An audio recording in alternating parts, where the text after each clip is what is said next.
Welcome to the Smark Foundation podcast. I'm Aaron. That's Adam. Hi, guys. How's it going?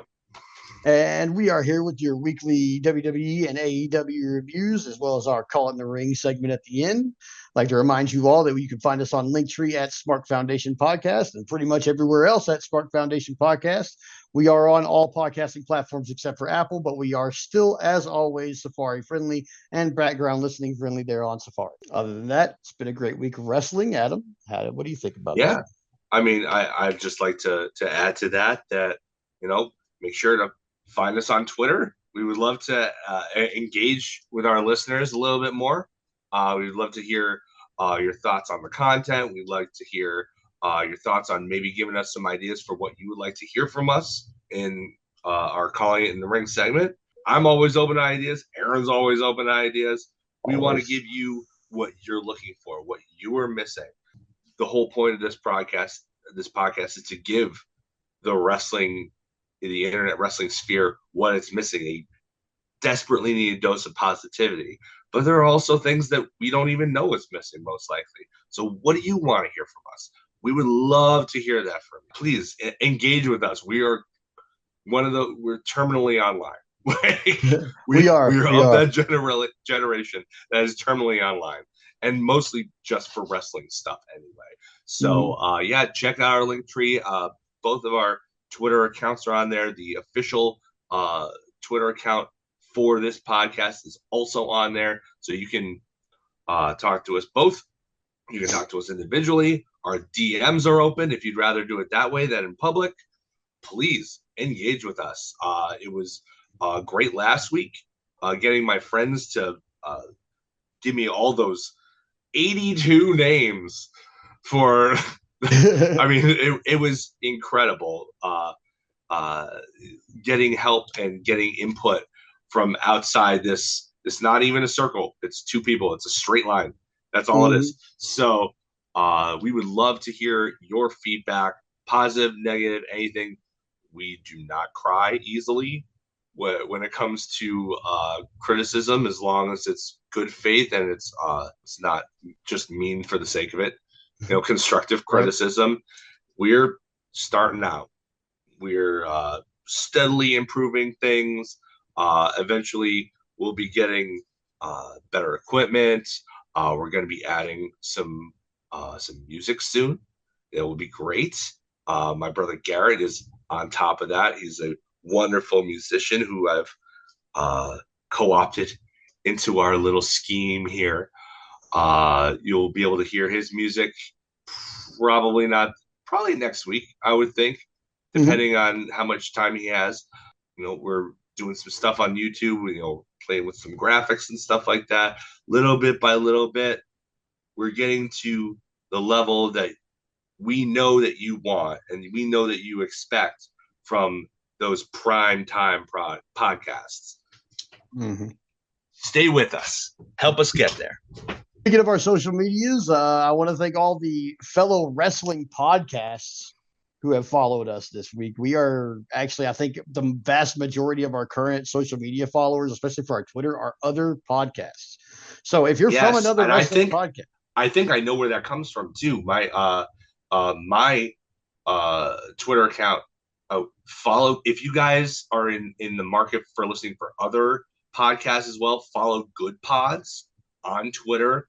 They have tons of great podcasts for literally any category you could think of. A lot of them are smaller startups like we are. Absolutely go, and if you're in the market for that, if you have the time, please support them as well. Follow Good Pods. I think that's where those follows are coming from. I want to thank Good Pods for that opportunity. And if you are first-time listeners from that avenue, welcome. Thank you so much for joining us. And speaking of our listeners, I want to give a major shout out. Since we don't have a Patreon or anything yet where anybody's paying to subscribe and we have like the list of supporters like other people have, I at least want to give a shout out to our unnamed fans in the UK and Helsinki, Finland, and New York State, US, who are our top 3 listening locations week after week. We are somehow in Finland and the UK and of That's course New York fantastic. State. But week after week, that's our top three week after week, and we really thank you guys, especially if you're listening to us from across the ocean. Um, You hadn't told I me don't about know how. Helsinki. That's Yeah, great. That's I don't know how they fantastic. found us. I don't know how they found us, but it's freaking awesome that y'all are listening, and we really appreciate it. The So, internet is a wonderful thing. isn't it? Isn't it It though? really is. I mean, it's a cesspool sometimes, but it's a really wonderful thing at the end of the day. The only reason that we have the opportunity to do this, I mean, before podcasts, if you wanted to get somebody to listen to this, which is essentially an independent radio show, you had to be on a station. Yeah. The internet allows us to do this without having to worry about all the stuff that being on the radio necessitates from you. Mm-hmm. So it's the Like a freedom. $1 million+ FTC license. Yeah. Yeah. Yeah. You don't need that. Turns out, if you want to start a podcast, you don't need that. Yeah, so you just the computer and a microphone, oddly enough, and a little bit of back end knowledge, but I think we both got Yeah. that covered, so we're good. But yeah, we really appreciate all our listeners. We really appreciate everybody who is following us and interacting with us on social media. As always, our first word of all our posted videos on YouTube goes out through our Twitter feed. As soon as they're posted, there's a post on Twitter feed about it. And as always, we have a live premiere of our episode every week. As soon as it's posted, it goes into premiere mode. So it's shown live to everybody right at the same time. So you can kind of listen in if you want to live right there. It plays automatically. Or you can go, check us out segment by segment. We post those over Tuesdays and Wednesdays. And usually Tuesdays is our review shows and Wednesdays is our Call It in the Ring, because our Call It in the Ring is, of course, non-time sensitive content we just do for fun. So we're not exactly going for a specific date on that. Just to let everybody know, towards the end of the season here, we're going to be cutting our first season off right around Christmas time. We are going to take a couple weeks off, but during that time, I will be making Raw review, SmackDown review, Dynamite review, Collision review, and Call It in the Ring omnibuses, and also releasing a YouTube video like our current videos of our very first episode in Call It in the Ring. All of that will be coming on YouTube over the course of those 2 weeks while we're taking time off to be with our families for the holidays. And so you'll still have content from us. You'll be able to go and rehash all the reviews if you like certain review segments. All of our Call It in the Rings will be in one nice little video package. Plus, if you haven't had a chance to check out our first video or our first episode on any of our podcasting platforms, it will be posted in full along with segments like all the other episodes there over the course of that 2 week period. So we really do appreciate everybody sticking with us through season one. We're about halfway through now, and I'm having a great time, and we hope y'all are too. Absolutely. Absolutely. This has been so fun thus far. And I can't, I can't thank you enough, Aaron, for bugging me for like literal months. Literal months. Yeah. Literal months. About you should do this with me. We should do this. We should totally, we can totally do this. This is great. This is right up our alley. For literally months, almost a year, really. It's been little bit by little bit. And I am so thankful that you kept at it and didn't just set it to bed the first time I said, eh. So, because this has been a fantastic experience, and I cannot wait to see what comes in the future. The first time I hit you up and was like, we should do a podcast, I actually didn't. I also actually did not have time to do a podcast, but I was like, you know what? If he says yes, I'll just make time. And then, right about the time where you finally gave in and was like, I have time, I actually did start having time. So it was like perfect timing. Like we both had the time and the will to do so. So it's just serendipity. It is. It was very serendipitous. So yeah, with that out of the way, that's our intro, and we're going to go right into our lockup, which is our Raw review for the week. Now, before I get this started, I'm just going to go a little bit over on the intro and talk about how we know that this has been going long. We know that some of you guys are new listeners, and you're like, oh my gosh, these guys are brand new, and they're doing 3 hours Coronet style. Okay, so we understand that, and we also think it's long. So what we're going to do now is shout out to Simon Miller for a little bit of the format. We're not going to call it ups and downs. We're going to figure out how we go from here. But we are going to kind of just highlight the highs and lows of the shows instead of going step by step through a review to kind of truncate these just a little bit. Now, later on, once we open up our Patreon, we will do full reviews. Yeah. We will have those available to our Patreon backers. However, right now, in the interest of just, kind of making sure that it's a listenable format and you can get through it without feeling like it's slog, we're going to truncate just a little bit. So Yeah. here we go with our lockup, our raw review. So I'm just going to go high low points like through each section, I guess. So the start of the show, Bronson Reed and Seth Rollins are like attacking each other right off the bat. It's freaking wild. This will go on throughout the rest of the evening, so I don't have to cover it over and over again. They literally, there's like 6 segments where it's interrupted because one of them jumps into the segment and the other one attacks it, and they just keep going throughout this. But like they're attacking Sight. at the beginning. Seth goes out to the ring immediately. He's like, "You want to get crazy? Let's do this right now!" And then literally, security guards are flying out of the entranceway, and here comes Bronson Reed, and they fight through security. Um, Seth gets DVD'd on the ring apron. And we big fight, and they go back. They're brawling out. Literally, first segment, probably 2 minutes in, they destroyed the announce table. And Stu Bennett was like, "This is literally the fastest this table has ever been destroyed." They were probably going for a record. It might have been, but yeah, it was like, I mean, immediately that thing was gone pretty much. I was like, wow, that was really quick. Like, we're supposed to sit all Did they night. do the thing? Did they do the thing where they left it broken the entire episode then? I'm Or did not they sure. replace it? I'm not, I think they might have replaced it. Oh, But I'm not sure. boo. I'd have to go They back should and look. But yeah, they definitely should they have just should have left it been sit. brave. They should have been brave and just let them, you can call this. It's right in front of you. You don't need your monitors. Just call it. Mm-hmm. Be brave. This is a test. Now, overall, start to finish, all the segments across the Bronson Reed Seth Rollins thing is really cool. We end up making a match for, I believe, Crown Jewel.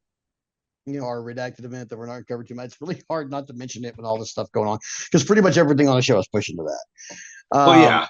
It's next week now. So, I mean, soon this will be over. I'm going to read the results so we can cover them, here on the show. But other than that, I'm just going to blow through those real quick. And that's all we're going to talk about Crown Jewel. So yeah, but otherwise, overall, from attacking each other all show long and then making a match at the end, good segments from Reed and Seth. They got really physical. It was fun. Then after that, we have a first of a couple of women's tag team division vignettes. They're recapping what happened with Lash and Jakara attacking Damage Control. They go into an interview with Damage Control. And then the New Day comes out for a match. And here we go with our first low, because guess what? The New Day entered for a match. We go to commercial. They come back and they do like literally 3 or 4 segments while the New Day's music's playing and they're just standing there in the ring. So I mean, disrespectful. like Why are they doing literally, this? like they enter, we go to commercial, we come back. They're talking about how Lillian Garcia is back because Samantha's gone, possibly to AEW. I'm not sure. Ricochet has refuted those rumors that she's going. She says, and she herself says she's going to go work on her music. I didn't know she did music. Lillian Garcia made some Spanish bangers. So, I mean, WWE actually has a good history of ring announcers going on to do good music. So, more power to Samantha. We loved you as a ring announcer. Good luck on your But music. she was awesome. She was the best. She was fantastic. Yeah. Like, I think, if I remember hearing correctly, I think she sang the national anthem for, I don't know if it was a football game or a baseball game recently or whatever. I'm wondering if somebody was in the crowd who was a record producer, was really impressed and offered her a contract. But it's not entirely outside the realm of possibility. Yeah, it's possible. So, especially if it was like a World Series or playoffs game right now. I mean, that there's, those tickets are not cheap. The people who go to those games, a very high percentage of them are people who are connected. Right. So wouldn't surprise me at all. So, so the New Day entered for the tag match. They welcome back Lillian Garcia. There's a recap of Braun and Jey Uso because they have an IC title rematch later tonight. And then they show some guys in the crowd, like some famous guys. I can't remember who they were, but they show some famous people in the crowd. So it's like three 45-minute to 1 minute long, or 45-second to 1 minute long segments between the commercial end and New Day just standing there in the ring that whole time with their music playing. Um, Lillian Garcia is obviously back, so she's introducing this match, which is part of the, um, I guess, the tag team tournament. So she's introducing this. They just said, "Oh, legendary ring announcer, she's back with us full time." She starts introducing the tag team tournament and Botchamania moments it immediately. Yeah, just like her first line completely botched it. Oh. She picked it up throughout the night, but there was a couple of times that she botched. Ring rust is a thing even Ring for rust is a thing, announcers. even for announcers. We still like having Lily Garcia back. That was the Oh, she's WWE voice of my lovely. childhood, and she's lovely. So She's I mean, you hear nothing but glowing things about her as a person. She yeah, seems like she really avoided a lot of the negative stuff that wrestling can kind of bring to a performer. And make no mistake, a ring announcer is a performer. yeah, So yeah, good for her. Good for honestly, good for this generation. Because if you're going to take away possibly, arguably the best ring announcer that WWE's ever had, or at least the one with the most personality, yeah. I'd you say could definitely arguably. certainly do worse than a beloved figure who is used to doing it and is familiar with the product. You know, you could certainly do worse than Lillian. Yeah, yeah, certainly. We could have Joel Gertner. I I mean, I mean, like Gertner, but he's not as good as Lillian. I'm sorry. well, okay. I mean, his style would need to be toned down I quite a don't think that's bit, possible for him. I don't think he would do that. So he'd get one night and then and then he um would get fired. another thing I want to talk about real quick that I hate about Raw, and I can't get beyond this, and I know I'm not the only person. I'm pretty sure this is a cold as fuck take because everybody has the same exact opinion that I have that I've talked to so far. They have got to stop editing out like hitting the curse button when the crowd is chanting. The crowd chants holy Mm, shit and they hit the curse button. What they don't understand is that when they hit the curse button, it's not just killing the crowd, it's killing the match sounds, it's killing the commentators. It's like, and holy, it's because holy. you can't isolate it. No, you can't. It's part of the entire audio, Yeah. so everybody's getting censored at that point. It's so And annoying. I know everybody hates it. I want y'all to know I'm with you as far as the wrestling I media. don't think that's going to be a problem when they go to Netflix, though. I hope no, I don't think They're it going will to be. let everything fly I on think there's gonna be Netflix, I lots of effing imagine. and jeffing going on as soon Yeah. as they hit Netflix for sure. I mean, Daniel Bryan is saying the F word on TBS, which I don't know if they actually beep that when they're on TBS, but I get the Fight TV feed, like Yep, usually they from don't the, censor that. and they don't. No, I don't. I also don't do picture in picture, so I get to hear the commentary that goes on during picture in picture, which is always very interesting because they Yeah. always crack jokes on each other and stuff. Yeah, it's Um, like revisiting Dark and Elevation when they yeah. would just do whatever and just have fun. It's Now, a speaking very of different that, atmosphere. when we do the Dynamite review, we have to talk about Nigel breaking character because he was too mean to Tony. Yeah, Anyway, yeah. so it's AOP versus New Day. The Final Testament's out there. Miz shows up and he's wearing like black suit, black sunglasses, like he's very fitting of the AOP Final Testament vibe, but he still looks like the Miz. So he's kind of doing what they're doing, but he's not doing the leather and all that. He's wearing what he would wear, but he still it very Yeah, he'll much let fit their Maurice wear vibe. the leather. Yeah, but he very much fit their vibe. And then it cuts a commercial comeback. He's standing next to there. He's talking to Carrie and Scarlett, like he's obviously just kind of joining up with them. Then Truth shows up. He starts beating on everybody. Um, with his distraction, New Day's able to roll up AOP and they get the pin.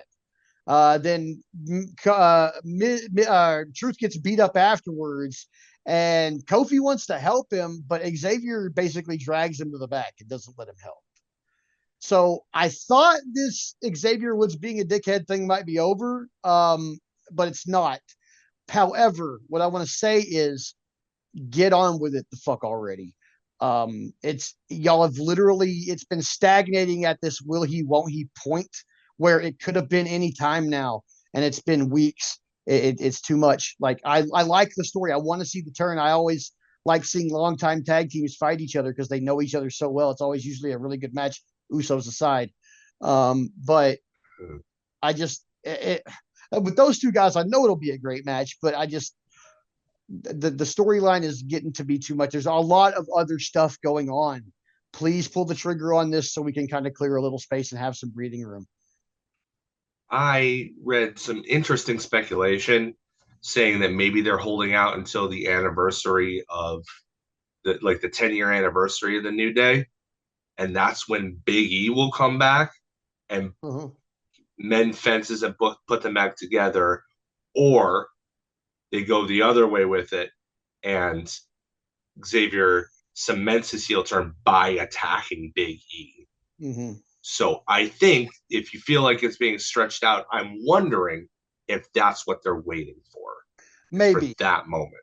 that would be a good reason, and I could hold out for that, I think. But otherwise, like if that's not the plan, guys, come on. Like if Biggie's really not coming back ever, and we can't even do like an attack spot with him or anything like that, let's just go ahead and get this over with because I want Big E back. It's not the same. I mean, I love those. I mean, even if you can't take a bump, you can still take a shot to the balls. Yeah. Okay. Fair. Fair. You know, So anyway, Paul, Final Testament's beaten on truth. Kofi gets dragged to the back by Xavier, but then the lights go dark and the Wyatt Six music hits, and they show up and they start beating up the Final Testament. And Uncle Howdy pops up and Ellering intercepts him from going after Karrion Kross, and Ellering gets a mandible claw for his trouble. So two big old ups right there, or actually probably three big old ups right there that I really liked. Okay, let's start with I love the Wyatt Six. I like that they're spooky, but they're not supernatural. I dig it. Okay, like yeah, they do weird stuff, but they're just weird. They're like Saw type of weird. They're not, you know, paranormal activity weird. So I'm digging it. Another one, they looks like they're going to feed Final Testament to the Wyatt Six. I'm all okay with that. I don't even with the Miz. I'm not a big Final Testament fan. I just it feels like honestly, a I think Karrion Kross is so boring. I do too. That I think that So boring. The best thing that he does is his Jesse Ventura impression, which yeah is spot on for the record. It's uncanny. But he's just boring. I don't know why they put the NXT title on him and had him his finisher was a side suplex. Like he just like yeah this was the guy. This was the guy that you pushed. Like I don't see it. I mean, right he's a student of the game. He comes like if I saw the Chris Van Vliet interview, and he comes off as a very knowledgeable, intelligent guy. He has a great look. I'll give him that. But in the interest of remaining positive, but like I don't, I don't see it. He's not yeah for me, I guess. If he no is for not other people, great, awesome. Enjoy what you enjoy. He's not mm. for me. So yeah, that's another big one. I just really don't like Final Testament that much. So if they get fed to Wyatt Six, totally cool with me. Um, and then Mandible Claw. Always cool to see a Mick Foley shout out. Love the Mandible Claw. I don't know if anybody who out there who's hearing this, it really works. So in a pinch, Literally. it's one of the things in wrestling that really works. If you get your hand in somebody's mouth without getting bit, they won't Yeah. be able to bite you if you get that on. Yeah. The people they always think it's just the fingers down the throat. It's not No. just that. You're pinching the nerve with your thumb as well. So Mm-hmm. if you do that to yourself, the natural reaction is you'll catch yourself before you really hurt yourself. But I imagine just from doing that if somebody really did that to me, it would be absolutely debilitating. Oh yeah, And it that's a is. shoot. Yeah, That's a it's shoot. so then after all that's going on, we have a commercial, and then we come backstage to Adam Pierce. They're asking him how he get. It's another one of those Seth and Reed interrupt the thing fighting. So that again. Then we move to a backstage interview with Jay, ask him to address what happened last week. He says he's going to retain tonight and, yeet and all that. Then we have a Raquel video package where she's targeting Rhea Ripley in the video package. We'll see how that turns out. I don't really like Judgment Day, and I don't think adding another person is going to make it better for me. Then Damage Control makes their way to the entry for a match against Liv and Raquel. Lash and Jakara are ringside again.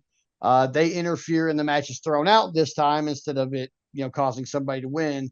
Then Damage Control start a beat down on Lash, but then Jakara gets involved and they leave Damage Control laid out. And then Liv and Raquel come out, kind of get in their face, and then Rhea shows up. Rhea shit cans Raquel, then grabs Liv, hits her with a big knee, puts her in a prison trap until Raquel comes back, and then Rhea powders. Liv tries to take advantage, but gets a nasty headbutt off of it. Dom saves her from a riptide. It's just a lot of.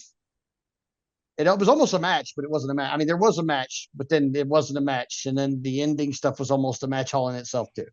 I think it went long. Then we go backstage to another segment with Pierce. Rollins comes up yelling at him, and then Bronson interrupts by spearing him, and they start fighting again. So more of that. This is the point where he makes the match for Crown Jewel. Then we got Rey Mysterio and Dragon Lee ready for a tournament match against American Made. We come back from a commercial for a War Raiders vignette, and then a recap of the most viewed Instagram reels, and then a backstage Judgment Day promo. And this is where the Carlito thing kind of starts, but then he later is when the thing happens. But after all of that, then we finally go back to the ring, and American Made finally makes their entrance. So another one of 3 minutes of them just standing there. For the live audience, if this was only happening to one act, tag team, individual, whatever, and it kept happening to them specifically in order to build some kind of character thing, it's like, oh, I'm getting tired of the disrespect, this, that, and the other thing. I could see why they would do it, but it just comes off as disrespectful just hearing you say it. Like, to do that to so many people, like, why are you having them stand there? Just do the segments and then get them to the ring, so that it's stupid. That's stupid. It's very stupid. I don't like it. So then we have the match. It's pretty good. Mysterio and Dragon Lee win to advance. Dragon Lee hit a frog splash that looked really good, but there wasn't a whole lot to note. And then after that, we have the Pearson Carlito segment. That I'm not going to really further elaborate on because everybody knows what the hell happened. And whoever greenlit that or whoever told Carlito, you can veer off of what we write specifically for you, because if that wasn't written, you need to fucking put a leash on that asshole. Yeah. You should. I mean, I'm sorry. It's 2024. There's going to be people saying I'm too sensitive. Maybe y'all aren't sensitive enough. Okay. Yeah. That was, if he said, man, I need to learn Japanese because they're hot and I need to be able to understand them, that would be a whole different connotation than I need to learn Chinese, which is I can't tell the difference between Asian people because I'm a racist idiot. Even though you've worked with them. Even though you've worked with them. Yeah. And in Puerto Rico. They have worked for his dad. They've worked for his dad. I mean, it's the same. It's the same thing. Like, not all Hispanic and Latinx people are the same. Would he like it if somebody's like mistook him for a Brazilian? Yeah, or Brazilian. Like, oh man, I need to learn Portuguese. Yeah, he wouldn't like that. Come on, he wouldn't like that. So so we go from there to an interview with Braun backstage. It's basically just a rehash of the same interview he did last week. This guy has got to up his promo game. He's starting to sound like his uncle, not his dad. Because to be fair, Rick Steiner was like Silent Bob. When he said something, it mattered because he didn't. And he said, if you want some, come get some, years before Cena did. Yes, that's true. For the record. And then he makes his way. Cena's a thief. Braun's going to the entrance for his match, but then we have a Gunther backstage interview. He'll be in Brooklyn for SmackDown to talk to Cody. Okay, cool. We go back to the ring for Jay's entrance. Bloodline shows up to distract Jay during the match. We get a brief face-off between Braun and Jacob Fatu. Holy shit, give me this match. Holy crap. Fatu super kicks Jay. After Solo saves Jay from a spear, Fatu super kicks him, slams him on the announce table, gives Braun the advantage. Braun hits the spear. He wins the IC title back. I don't know why they took it off Jay so quickly. Braun celebrates as the show ends.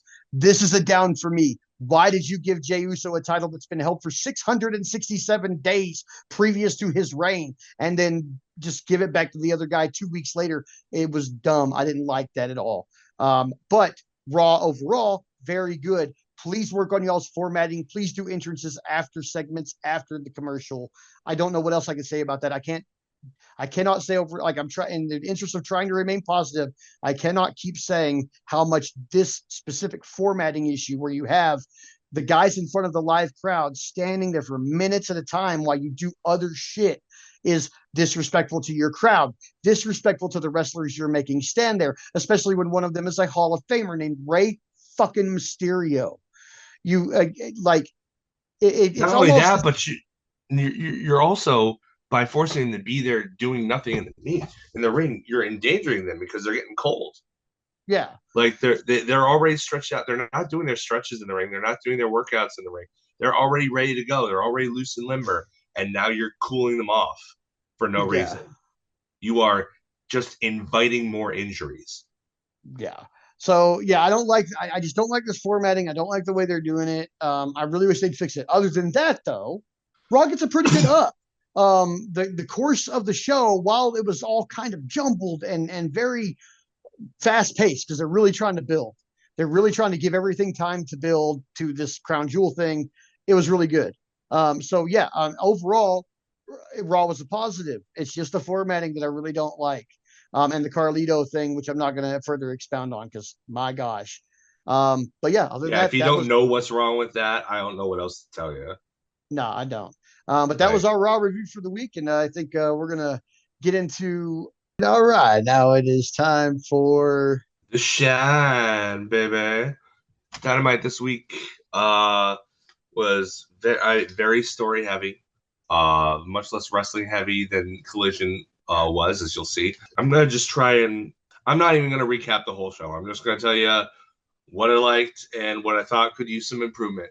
First thing I loved was Sammy Guevara versus Shelton Benjamin.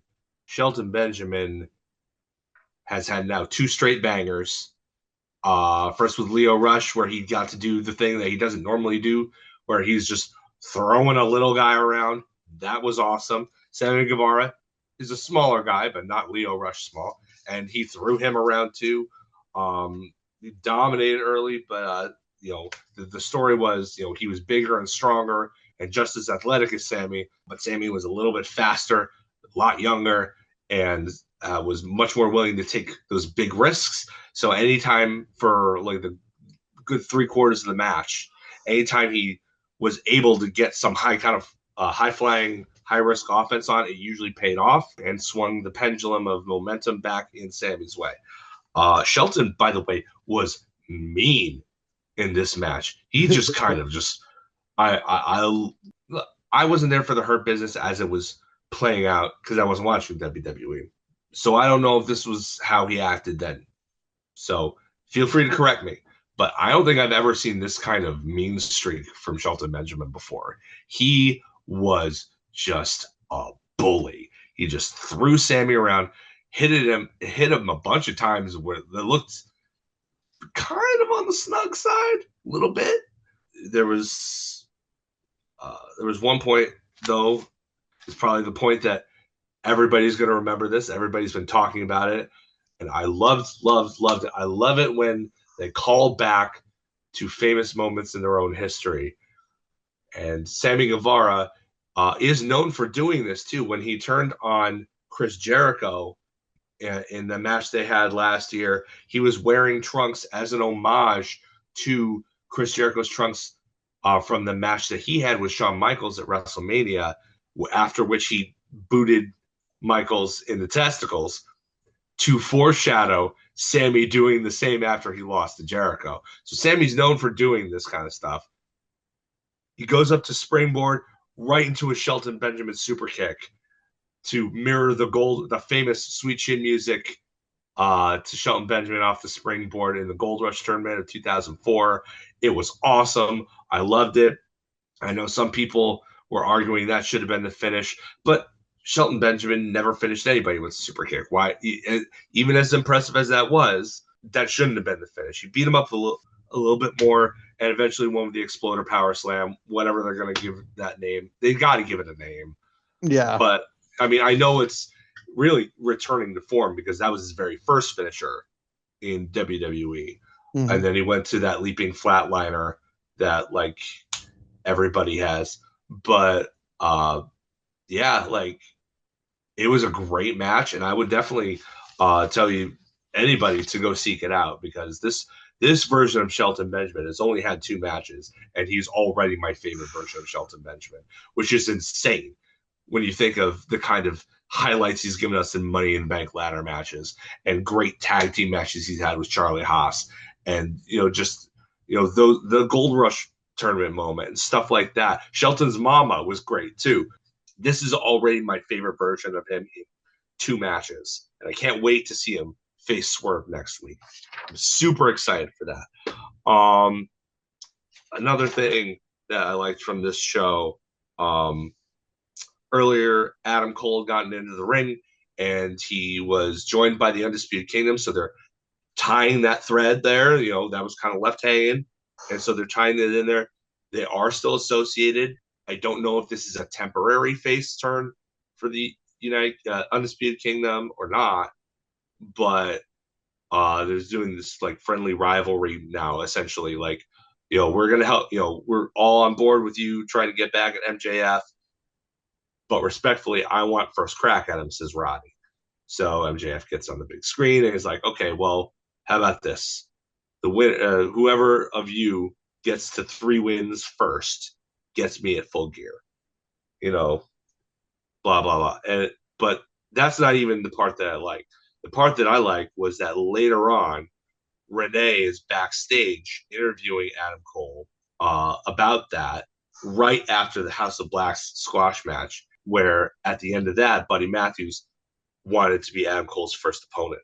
And I don't know why I liked it so much. Maybe it was because it kind of tied the world together a little bit as more of a cohesive thing.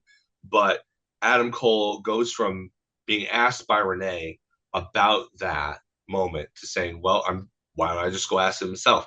And literally walks away from her, and the camera follows him right up to Buddy Matthews, who's coming through the curtain from the ramp at that moment. And, to confront him about it. And, Matthew says, it's because you're fragile. He wants to test him, essentially. It wasn't the reasoning behind it. It was just the way it was done. I can't remember the last time I saw somebody do something like that, where a segment was produced in such a manner where it's like, okay, you're gonna be here, and then you're just gonna leave Renee, and you're gonna go get the answer yourself as the guys come through. Like, I don't know. I just thought that was a really novel way of doing things that I haven't seen a lot before. Mm-hmm. And like I said, it's like it ties into, these aren't isolated incidents. They share a continuity. They share a world. They share a kind of existence, a universe that kind of stuff, when it's broken up, yeah, it still seems there. But when you combine those 2 elements together in one segment like that, I really feel like everything is connected. Yeah. And I feel like that's something that as wrestling fans, I think we enjoy when it happens because it doesn't feel like that's reinforced very often, Yeah. So I wanted to give that one a big thumbs up because it was something simple, and it wasn't really to advance like a huge story or anything like that, but it was something that I want to see more of going forward. Those kinds of world building segments. Something that I don't want to say didn't like, because in the interest of putting positivity out into the wrestling sphere, I want to be constructive, but I wasn't a huge fan of the ending of the Ladder War.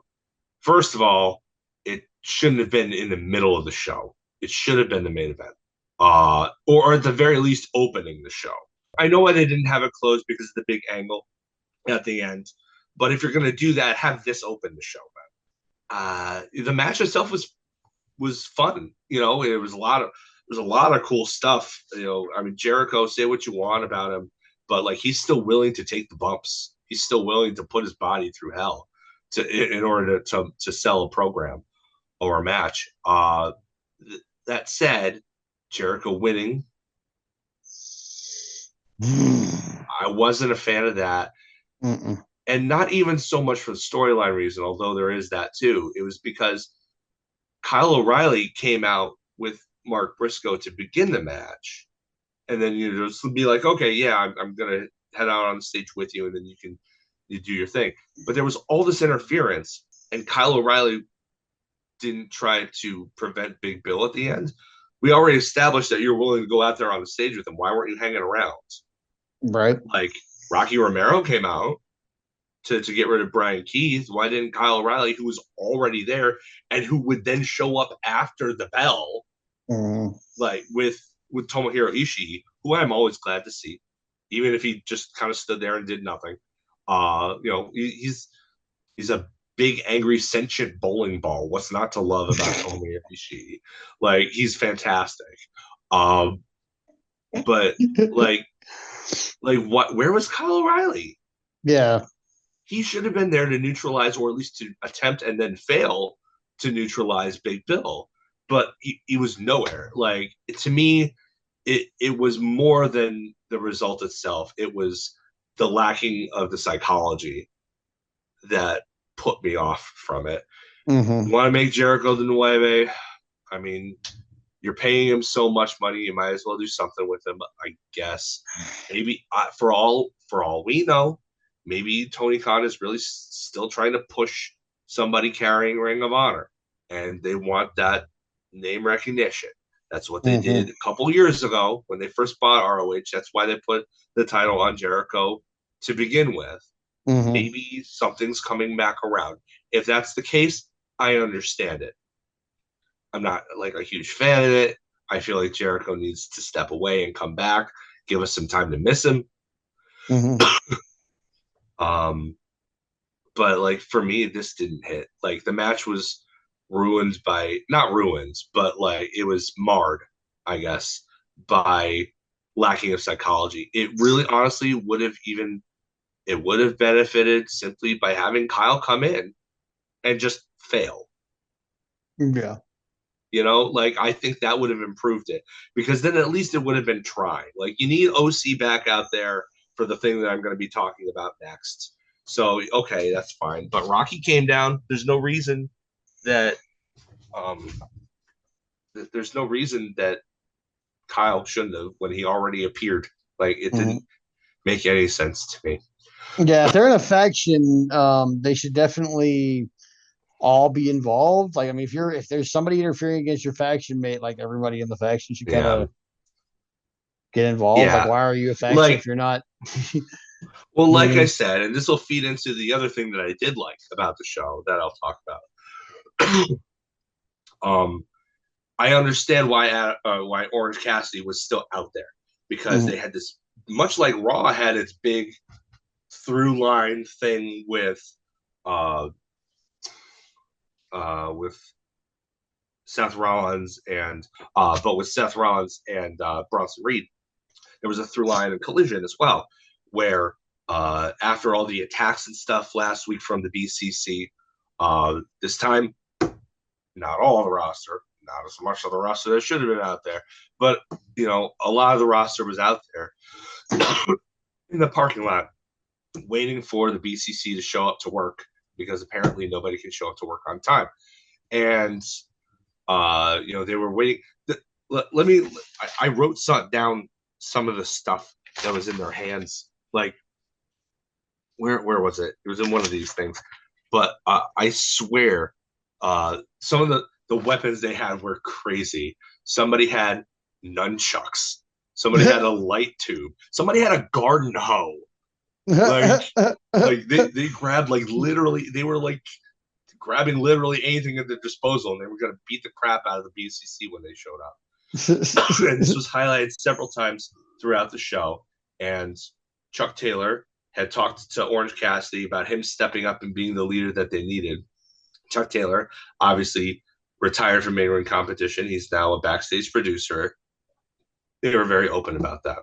Mm-hmm. All that leads to the final segment where the truck that they're known to come into the ring now or to come to the arenas now, this huge pickup truck comes in and they're like, finally, oh, and then it's just Marina Shafir in there. She comes out and she looks menacing. And then it turns out, oh, no, BCC had been here the whole time. Guess what? They were good employees and they did show up to work on time. They just hid. And they hit the ring at the end. And, I guess the big thing is that they dragged Chuck Taylor out from the back and Pillmanized him. Oh, Jesus. Wrapped the chair around his neck, though. Yuta goes to do it on his ankle. Claudio's like, no. We need to make a statement. He grabs the chair from Yuta and puts it on Taylor's neck and then stomps on it. And credit to OC because he was right there. He was literally half a second away from being able to stop it. They hit him and then they powder. And then everybody's in the ring and they're checking on Chuck. And then OC is like, oh man, he is mad. He's big mad. I loved this through line because and it took for me talking to somebody on Twitter to realize it. Like I wasn't, I've been pretty vocal on the show last week saying that, I wish it wasn't Mox and I wish that they weren't booked to be so dominant. But it took me talking with somebody on Twitter this week to realize that, you know what? It's really been kind of played smartly because last week they were taking on greater odds than they should have. But really it wasn't because it was in waves. They would take care of these dudes and then they would be gone. And then other dudes would come in. They never really were at a numbers disadvantage at any point. They were just, when they were even on numbers, the BCC were shown to be superior, basically bar fighters or street fighters or whatever. And then this week with this through line, with this story, they showed not only that they were more powerful from a brawn standpoint, but from a brain standpoint. They showed their cunning, their intelligence. They set a trap knowing that the move for the locker room, who was all beat up last week from them, they were all going to be waiting for them. They tricked them. They completely laid a trap for them so that they could, at the end of the show, attack the weakness of Chuck Taylor and try to prompt the aggression that they want from Orange Cassidy. That everybody, both sides of it, seem to want that. I thought it was really well done. I thought it was I'm on board with the story now. I really want to see how it progresses. I do, however, want to know what they're going to do about the Marina problem because I am okay with her choking dudes out. I'm totally fine with that. She has a legitimate MMA background, legitimate martial arts background. I'm totally fine with that. My question is, how do they handle her not ever getting her comeuppance?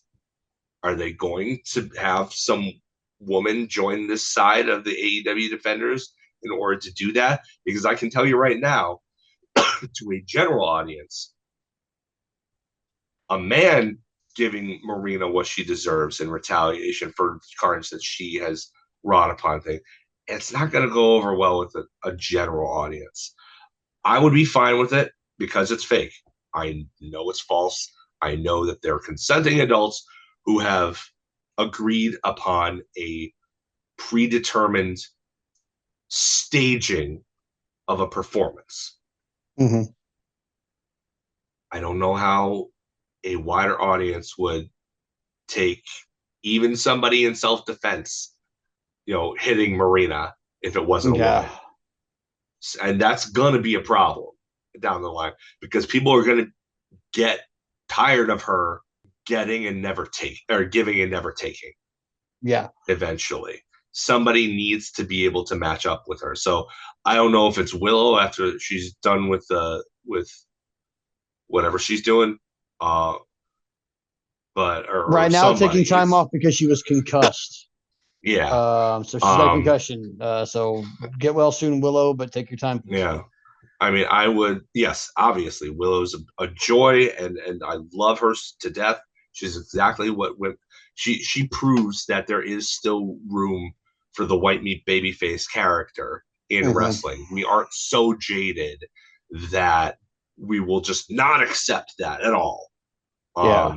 This isn't 1997, I guess. Uh, but I mean, I think if it were me, I would put Thunder Rosa in that spot. um, She also has some MMA training. It gives her something to do without having a belt on the line. So I'm always in favor of more women's storylines where there's not a belt on the line because most of the men's storylines don't have titles on the line. Like I don't see why the women's division can't get that kind of same focus. mm-hmm. Um, I would proffer since Willow's out, and I wouldn't maybe not Thunder Rosa, just because I want her and Mercedes. So I would say let's. I mean, we can dive into their ultra thick women's roster because they have one. they do And we're looking for somebody quietly, but they do. we're looking for somebody who's a scary techer, somebody I who could mean, go Deeb hold comes to for mind. bam. That's exactly where I was going with this. Serena Deeb, Yeah, because you can turn her face. The fans want to love her, yeah. and The she gets problem is she cheered doesn't whether have she's much of a playing the heel or personality. not. Now Like she she has a doesn't. great story, but she doesn't have a personality, which is sad. Pair her up on screen with Mark Briscoe. She doesn't have to have a personality. Yeah, make her part of the conglomeration. Why Yeah, not? there you go. Yeah, Why not? stand in for Willow while Willow's dealing with her concussion thing. We can't be mad at it. It'd be good, I think. But Yeah, that's fantasy booking, so, yeah, uh, but yeah, I mean that's who I would put in there. Just because I want to see Thunder Rosa and Mercedes go at it. Although I yeah. think probably going to be Mercedes and Stat next, which Probably. Yeah. I'm or Anna Jay. I don't know, like Anna Jay. Oh, I guess Anna Jay is trying to insert We'll herself in talk the about world that title when I scene. cover Collision. We'll Okay, talk about that when I cover Collision. definitely. But speaking of moving on, that's all I've got to say. So it's time for the Morton.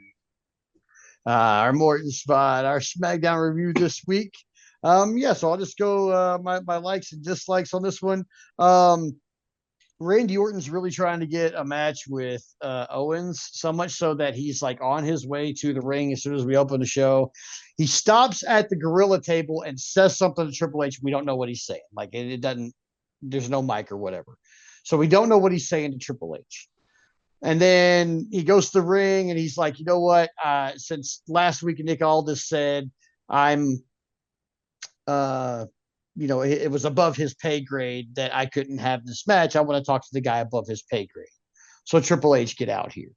And one thing I really liked, a little funny part of this kind of serious segment, is that right when he said that, Triple H's music starts playing, and then it cuts the camera back to Triple H at the table, sitting next to the guy who starts the music, and he's like, and Triple H is looking at him like, "The fuck did you do that for?" Yeah. And then the dude just like backs away from the table and gets up and moves so Triple H can get up and come through Gorilla.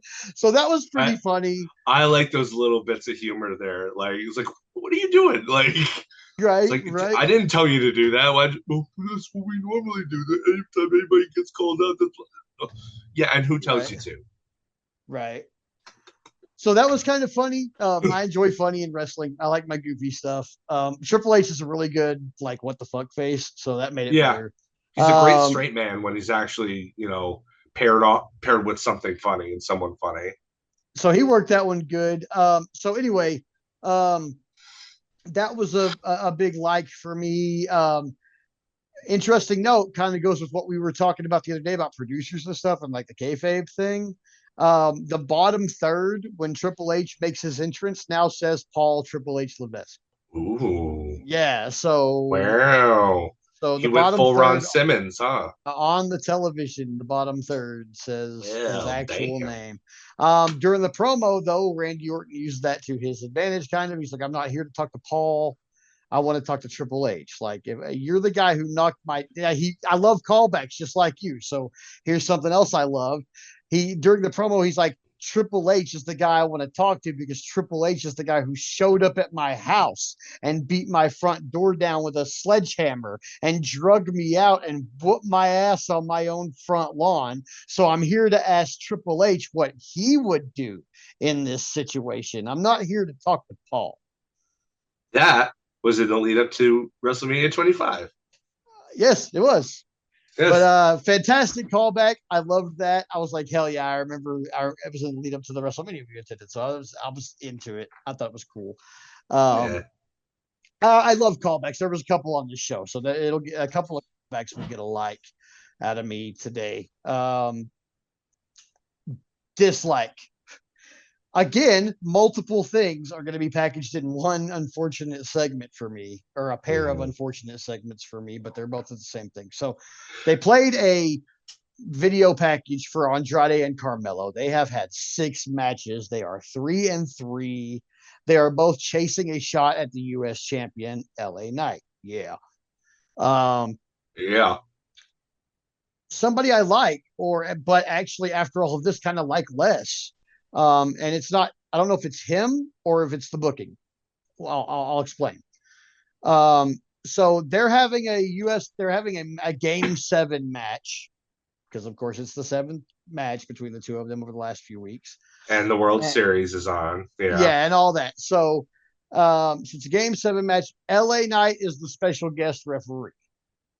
Now, a bright spot in all of this is that LA Knight came out in his regular street clothes, like his skinny jeans and his very nice brown leather boots and this LA Knight vest that he wears. He usually does not wear a shirt underneath it. Underneath said vest, he had on a sleeveless referee shirt. So he just dressed like he always dresses, but he had his referee shirt. Now, when he came out, he had the U.S. title like in his hand and over his shoulder and all that stuff, blah, blah. The match starts, he puts it on. He's refereeing with the U.S. championship on. But then once he figures out that the action's going to be quick and he's going to have to slide around and stuff, he ditches the belt smartly. Very smart Yeah. move. That thing would have caused a slide to turn into a tumble very easily. I know this from experience. Um, so yeah, so he ditches the belt. But funny part in the middle of all this stuff, he was wearing same stuff he always wears, sleeveless referee shirt under the vest, so the vest is still sleeveless, and then he's got the title on like for the first like 3 minutes of the match. Anyway, here's where we get to the stuff that I didn't like. Okay, at the end of the match, as they're going, what looks like they're going home. I mean, Andrade does like a springboard reverse Spanish fly, and they both took Okay. a really nasty face pancake bump out of it. So they were both selling it. It was pretty gnarly, but I mean, they had some really like Andrade and Mello can go together. Yeah. They have great in ring chemistry. I'm not super aware or familiar with Mello, but I've been a big Andrade fan for a long time. I'm a big So I Andrade fan. know he can go. Me being a big Andrade fan is one of the reasons why I didn't like how this turned out. So they're having good action. It looks like they're about to go home. Mello kicks out, and when he kicks out of a pin. When he kicks out, he throws Andrade on top of LA Knight. So LA Knight sells up kind of like a ref bump, but he's not as hurt as a ref would be. He's not just out, but he's selling up.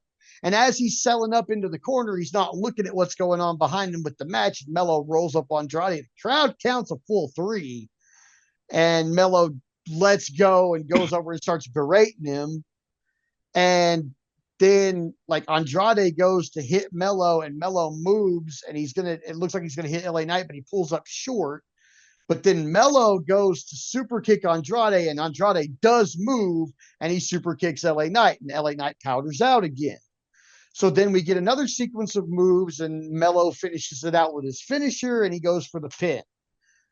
LA Knight gets up, and instead of going in and counting the pin, he grabs Mello's leg and pulls him out because that's the dude that kicked him, you know. Right. So he pulls Mello out, he slams him on the table, and he goes in, and Andrade's like, "What the fuck did you do that for?" And LA Knight's like, "Go get him, he's out there." And instead of going out to get him, Andrade attacks LA Knight and gets a blunt force trauma for his fucking trouble. Then Mello comes in, tries to attack LA Knight, gets a blunt force trauma for his trouble. So both of the competitors in this super hyped, built for weeks, Game 7 match have just been blunt force traumatized by the referee. He then goes to the timekeeper section. He rings the bell. He gets on the mic. He gets on top of the announcer's table. He calls them both losers and leaves. I thought he was a baby face. I thought so too. I was like, it's a one, very heelish move. Two, kind of a dick thing. Three, we've seen another situation very similar recently where somebody treated somebody like that who shouldn't have been treated like that. Mm. Like private party. I mean, wouldn't it have been better if you just like you can build to a no contest without having to do this? Yeah. Like, just go to a double count out. Yeah. Like, I just like it. Or instead of retaliating, all he had to do was disqualify the both of them. Like yeah, he could have. See, like that's what I'm saying. It's like it's not enough that it's bad. It could have been better, easily. Mm-hmm. Like that's room for improvement. This is what we're talking about. Constructive criticism. Like it could have easily been. They just made it more convoluted than it needed to be. Yeah. And it sounded. I mean, what was the crowd reaction? Did they? The crowd was hot, man. The crowd was hot. The match was good. No, I mean for the finish, the weird finish. They went dead. They died immediately. They didn't like it either. I don't think. See, like it'd be one thing if they were booing, but if they didn't react at all, I'll put it okay. So here's the deal. Here's the thing. Okay, they still did LA Knight's catchphrase with him after he called them losers right before he left. But it was, but this crowd was so like I have several notes in my notes talking about how hot this crowd was. They were hot. Yeah, they were hot, and his was that catchphrase after he did that. I think the people who did it probably just hadn't caught on to what exactly just happened yet. It was definitely not as loud as the other. Were they in Chicago or Brooklyn? And Brooklyn. they taped next week's too, right? Yeah, I think so. Because they're going to be on a plane to Saudi Arabia the next week. Okay. So, but I just didn't like the way they did this. Now, another thing I didn't like about this is that they mentioned that Andrade is the speed champion still. Guess what? He didn't carry to the ring with him. The speed belt. Yep. So we talked about this. I honestly don't even mind the look of the speed belt. It's no, fine. I don't. I like colors, so it looks fine. But yeah, so that's we already talked about this at length last week, but we know why. I hated that. I hated that altogether. So all this together was pretty much the only stuff I didn't like about this show. Everything else I thought was pretty cool. Let's see. Another thing I liked. Candice LeRae gets a match with Naomi. It ends in a schmoz, but it's pretty good. Candice LeRae getting more love. She's a heel. I like it. Candice LeRae, man, I'm so glad that they're giving her a little bit of a rub. She has been, I mean, I remember seeing some of her PWG stuff, and she is excellent. She is tough. Like for being a little pixie, she is tough. Like, I wouldn't want to get in the ring with her. Right. Next couple things I liked. So they did a throwback video package. It was the first time we saw John Cena, the Ruthless Aggression thing that kicked off the Ruthless Aggression era. I loved it. I always love callbacks. So bam, big ol' up. Then we had Cody versus Gunther face off. I know it's for Crown Jewel, but like I said, I could live off these guys' promos. Gunther admitted that it was out of line for talking about Cody's daughter last week, but then called Cody gutless to the point where Cody said, "You know what takes guts? cutting off a civil conversation and throwing the first punch and just decked Gunther. I loved it. I loved it. It was great. Can't say much more about it. It was a really long promo. Go check it out if you haven't. Other than that ugly ass belt being between the two of them, it was a really great war of words. Yeah. Like I said, when I said Punk and McIntyre level shit, they continue to stay on that same trend. It's good stuff. Despite what they're building to, it's good stuff. Then the last thing I liked, and kind of to wrap up the show, Motor City Machine Guns. Man, they're showing me more reasons to love them every week. And it's only Those been two dudes have been weeks. so good for so So long. here's the deal. So glad to see them get their flowers. Yeah, it's been 2 weeks and they've had 3 matches. Here's why. They had their match against DIY for the number one contendership. Um, it was fucking great, man. It was great. Big old ding, ding, ding. I freaking loved it. It was brutal in the Ciampa was brutal to everybody in the best ways. The other three guys did their small man thing. Even though Ciampa's about the same size as all them, he was still the brute in the match. But he's a good brute, man. He really is a good small guy. Look at him. Yeah. Great he's match 5'11", but he's way more jacked than you would think anybody of that height would be. Crowd was super into it, but Pyro kind of telegraphed this one. The Machine Guns got Pyro, DIY didn't. I knew he was going to win right there. It's like when the challenger comes out after the champion. You just know. So during this match, there's loud "We Want Roman" chants, which I didn't like, but they'll probably get that crowd. Probably saw Roman later that night. Well, this is the end of the night, so here we go. Ready? Okay. So, well, I mean, because they double taped it, is what I'm saying. So anyway, so Motor City Machine Guns win the match against DIY with a Skull and Bones, which is a cool finisher. I like it. He's like holding him in the stinger, in the death drop, Scorpion death drop position, and he splashes off the top rope off onto that. Really cool move. So they get that on DIY. They win. Then the Bloodline shows up. Solo has Dom Mysterio level heat. He couldn't get a word out at first. So he welcomes them to SmackDown, tells them to acknowledge him. They are like, fuck that. Yeah. Tonga and Tama are ready to wrestle, and they've got their belts. Nick Aldis shows up, and he's like, hey, we're not going to do this right here and make these guys wrestle 2 times in a row and waste this championship opportunity. And the Machine Guns are like, nah, fuck that. Let's do it. So they do it. Then Jimmy shows up, and he takes care of Jacob Fatu and kind of shit cans Solo. But then they get the one up on him, and then Roman shows up. And they fight back to the back, and then the champs, the Bloodline champs, get chairs in the ring, and they're about to use them. And Jey Uso shows up, and he takes care of them, hits them with the chair, and then Motor City Machine Guns get the pin. They are new WWE Tag Team Champions. 3 matches in, 2 weeks in. Holy shit, crazy run. I love it though. Their matches have been great so far. So big old love from me. Another big love from me directly after the match. Jimmy comes back from brawling to the back. He sees Jay in the ring. He goes to the ring. Jimmy and Jay hug it out. So maybe we're going to get Motor City Machine Guns versus the Usos, which, yeah, let's do it.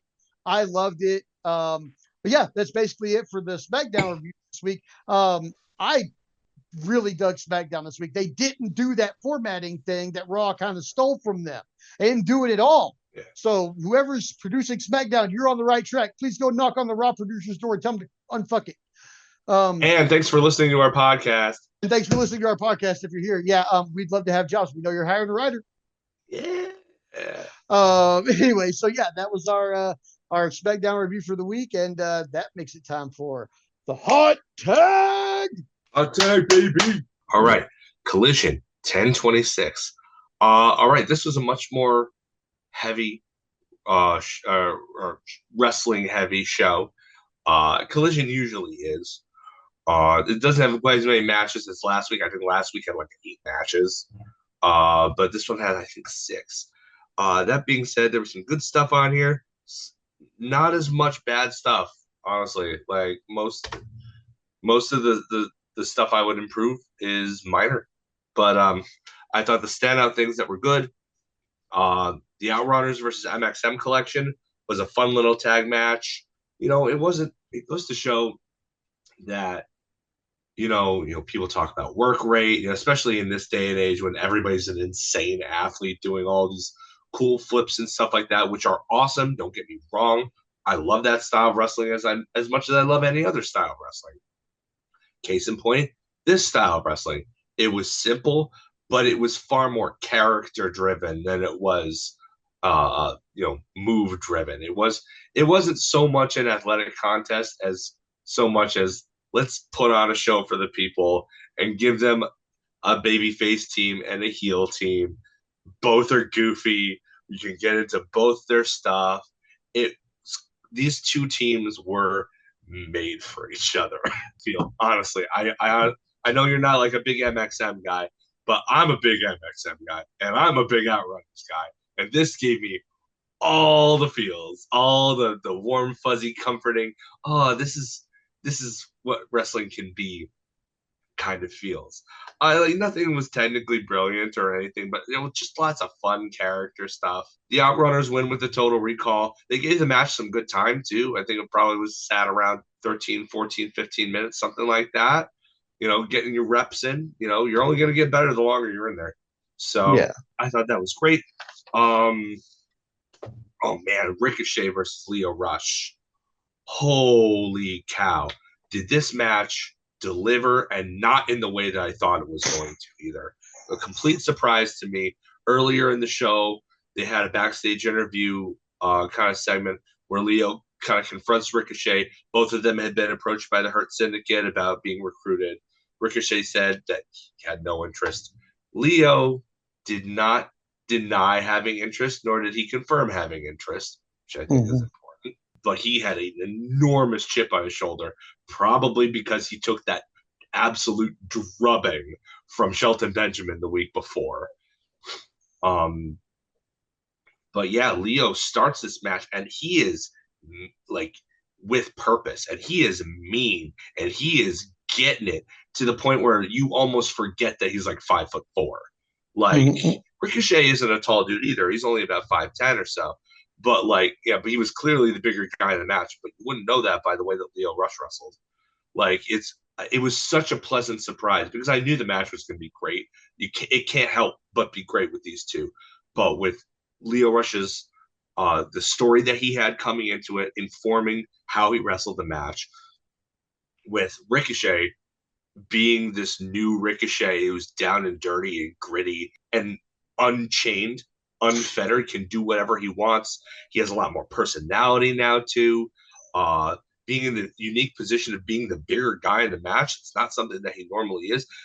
I don't think there's anybody. He's certainly not used to being the slower guy in the match, and nobody's faster than Lio Rush. Nobody. Like, so he had to adapt to that. Just incredible work, both technique and storytelling wise. Lio gets frustrated towards the end of the match and grabs a chair, but immediately regrets it when he gets a drop kicked in his face. I don't know why that didn't cause a disqualification, but I'm okay with it. Ricochet wins for the second match in a row. I guess on Rampage he beat Nick Wayne with this too. It's like his own version of the Hidden Blade, but instead of like a backhanded swipe, it's more like a front elbow kind of deal. He doesn't really have a name for it yet, so far as I know, but that's what he won with. So it looks like he's going to get, two finishers. Like so many guys in AEW have like two or three finishers. So I mean, he's just fitting in. But that match, honestly, I think that was match of the week for AEW. I really do. If you only go and search out one AEW match this week, or from this week rather, this is the match to watch. This is a match that goes to show, and I know that we harp on this all the time, but the people who criticize AEW in bad faith, oh, there's no psychology, there's no this, there's no that. These are two of the flippiest guys that you are ever going to find on God's green. And they had this brilliant, nearly perfect wrestling psychology match. It's fantastic. And you absolutely should go out of your way to watch it if you haven't already. Cannot say enough good things about it. Stuff I didn't particularly care for. I was really excited to see Penelope Ford back, but there's a bit of ring rust there. Um, Luckily, Robin Renegade's a total pro. She's been getting her butt handed to her for 4 straight years now in AEW. She knows how to do it. She knows how to make people look good. But I felt like for Penelope's first match back on TV, maybe you could have had it be a more one-sided, shorter affair because there was a lot here that just didn't really, like I said, ring rust is a thing. I'm not holding that against her at all, but I think it would have benefited her for a match with less time, which is weird for me to say. Usually I'm a major proponent of giving people as much time in the ring as possible to tell the stories that they want to tell. But I think maybe just for the first match back to get her feet wet, maybe shorten this by about 4 to 5 minutes and just make it kind of a squash. Honestly, Ford didn't she didn't look bad, but she definitely looked out of practice. Um, she wins with the Muda lock, and this match had like no heat because it was heel versus heel, which I didn't really care for either. It's like I get why you put her in there with Robin because Robin can take a kick in, but like then why did you have Robin? I mean, she's just an underneath girl anyway. So why not have her for one day, have her come out of the babyface tunnel and try and hype the crowd and get her behind her? Because Penelope is clearly supposed to be a heel in this program with Jamie Hayter. I mean, nobody's booing Jamie Hayter at this point. So it'd be pointless to bring Penelope Ford as anything but a heel if that's what you're putting her against. So why not just momentarily turn Robin Renegade babyface and give the fans somebody to cheer for instead of just kind of having. I mean, it kind of heated up a little bit towards the end, but like it was weird. It was a weird dynamic. Heel versus babyface can work. Heel versus heel is really a lot more difficult to make work. So, I mean, if I had something negative to say about the show, I would have kept the match, but shortened it and have Robin as the babyface instead of a heel. That's what I would have done. To end the show, though, FTR versus. Oh, wait. Couple of great things about the promos, though. Some really funny stuff. Harley Cameron continues to prove that she is hilarious. She has this promo against Thunder Rosa, calling her out, where she like talks about her face paint, but her face is painted like a cat, a pink cat. Like, and she's like, beware the wrath of Harley Cameron. And then Thunder Rosa comes in and she's like, you know what? She pulls to punch her, and then Harley cowers, and she's like, ugh, whatever. You know what? We'll take care of this next week. You want to know about the pain? Clearly, you're ignorant about the pain. This is about my heritage, and she's not like angry about it either, which I thought was an interesting touch. She's not screaming about it or anything. It's like, this is about my heritage. This is connection. Pardon me, in connection to Dia de los Muertos. So how about next week on Collision? You and I are going to have a match, and I'll show you what this is about in a Dia de los Muertos match, whatever the heck that means. I imagine it's just a street fight with Mexican graphics, most likely. But like, I mean, that's fine. Give Harley Cameron more time. Please give her more time. I love seeing her. I love Thunder Rosa. Give her more time. Love seeing her now that she's back from concussion. Fantastic. And the other one, the other promo had me in stitches was the Beast Mortos gets time with the Undisputed Kingdom, who are still trying to recruit him. And they come with this it's at first it's just Taven and Roddy, and they're like, well, last week we tempted you with meat. It didn't really go over all that as well as we wanted to. So this time we took the opposite tack. So they have like a basket full of candy for like trick or treating. And but it's still not like quite registering. It's like, and so they're like, oh, Bennett, Mike, come over here. And Bennett comes from off the frame, in a Beast Mortos mask, and they're going, "Rah, rah, rah, rah." He's speaking with them in beast speech. It's and so they finally like understand each other, and it's awesome, and it's my exact flavor of weird and silly and goofy, and I love it. I love it. And, Oh so if yeah. this is leading to an Undisputed Kingdom versus LFI feud down the road over basically over who gets to keep the who gets to keep the pet, um, I'm all for it. If I wasn't in favor necessarily of Undisputed Kingdom babyface turn for real, but if this is the direction they're going to go in, yeah, take me there. I'm all for it. I'm all for it. Give me more of this stuff. This is great. Yeah, I love it. And that leads into the main event, which was another stellar FTR match. They were facing Dralistico and Roosh. Um, Roosh did sell for FTR. I think he knew he needed to. Yeah. FTR isn't known for taking liberties by any means, but they demand and command respect. So yeah, Hmm. it was not going to be like last week. Roosh was going to sell. But this was great stuff. At one point, Dralistico hits this incredible springboard crucifix driver. Mind melting, absolutely mind melting. Um, Next, the shoulder gets worked on the whole time, which was something that was forecast by Jake Roberts in an interview earlier. He's like, I'm even going to tell you what we're going to do. We're going to work your bad shoulder because we know it's bad. We're going to work that the whole match, and that's our strategy. And there's nothing you can do about it. They did what they said. At one point, at one point, Dax gets blindsided by Jake Roberts. Still has a great looking punch um, behind the referee's back. And towards the end of the match, it was Dax and Roosh, and they were just paintbrushing each other for like a full minute. And the crowd was super hyped for it. It was really building.